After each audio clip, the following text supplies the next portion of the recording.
ฮัดซ้อนบอกว่านะนี่พี่น้องโอ้บักเยอะพี่น้องเลยนะซ่อมแฮนพี่ได้ป่าพร้อมมานี่พี่น้องได้ทั้งนกได้ทั้งป่าหมานเลยโบเยอะถือลาดา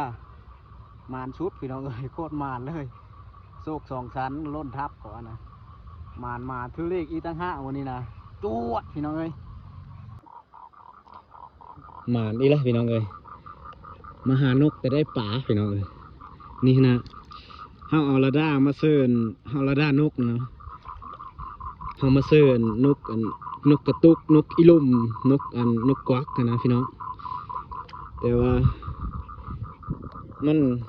เอามาลัดเจอแถวทางมันเที่ยวนะทางน้ำมันเที่ยวนะพี่น้องมันก็สลัดได้มันมีเที่ยวพี่น้องเอ้ยมันโคตรสลัดเลยมันก็ไปเที่ยวทางไม้บนเฮานี่เป็นกันนะมันก็มีเที่ยวแต่มันมูนวันเลยแล้วมันเฮากับสีทิมแล้วเพิ่มมันนะมันยุงมันหยองมาละแต่ว่าซอสเด็ดมันอยู่นี้พี่น้องนี่คืออันบักเปลือกปลาคอฮัดซ้อนบักคอนะนี่พี่น้องโอ้บักเยอะพี่น้องเลยนะซ่อมแฮนพี่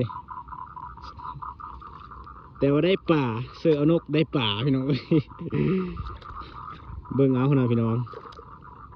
บักเยอะพี่น้องซ่อมแฮนพุ่นละแต่ว่ามันตายแล้วเพราะมันคือซีเมนต์ทึตั้งแต่กลางคืนพุ่นบ่เลยนะเล่นี่ตัวบักใหญ่พี่น้องป่าคอฮัดซ้อนเสือเอานกแต่ว่าได้ป่าระด้านกได้พี่น้องเอ้ยแต่ว่าได้ป่า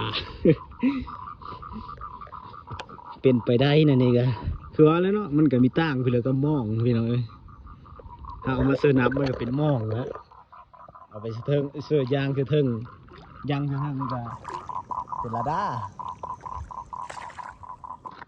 นี่พี่น้องหมานแล้วหมานพี่น้องมันนี่น่ะได้ทั้งนกทั้งป่าพี่น้องเลยนกก็ได้นกกระตุกนะนกอีลุ่ม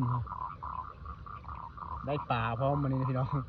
ได้ทั้งนกได้ทั้งป่าหมานเลยหมานป่าเขายื้อพี่น้องเอ้ยซ้ำแหนเอาอันระด้ามาเสื้อนกแต่ว่าได้ป่าไปยางอยู่เทิงบกกับเป็นระด้าเนาะระด้าเสื้อนก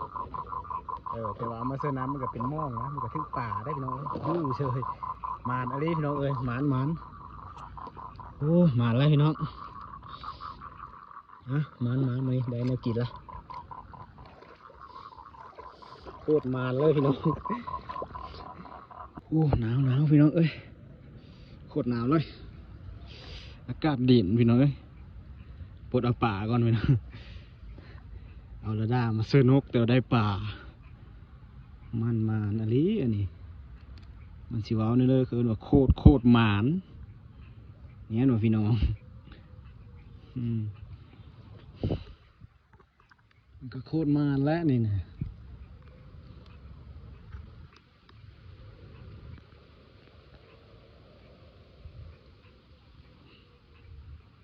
ปลาคอใหญ่มากหมดแล้วปลาคอใหญ่มากหมดแล้วจังหวังทิมนันหอเกลือจังหวังทิมนันหอเกลือได้เด้อตื่นเด้อตึ๊ดภาษาอีตัวมันกัดไปด้วยนี่ก็แล้วนี่เยอะพี่น้องซ้ำแหนไปนะเบิ่งเนี่ยซ้ำแหนเลยเพื่อนเอาบักคัดซ้อนนะพี่น้องบักคัดซ้อนพี่น้องเอามันเยอะนะเขาเลยใส่หญ้าบักคัดซ้อนบ้านเบาใครอื่นเด้อจวดพี่น้องจวดปลาโคเยอะถือลาด้ามานชุดพี่น้องเอ้ยโคตรมานเลยโศกสองชั้นล้นทับก่อนนะมานมาถือเลขอีตั้งห้าวันนี้นะจวดพี่น้องเอ้ยมาน